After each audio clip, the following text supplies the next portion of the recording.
নমস্কার। আমি আপনাদের কাছে একটি সাপের বিন বাজিয়ে শোনাচ্ছি।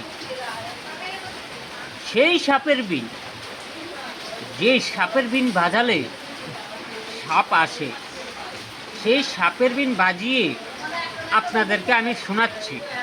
দেখুন কেমন লাগে। যদি ভালো লাগে তাহলে লাইক কমেন্ট করবেন আমাকে।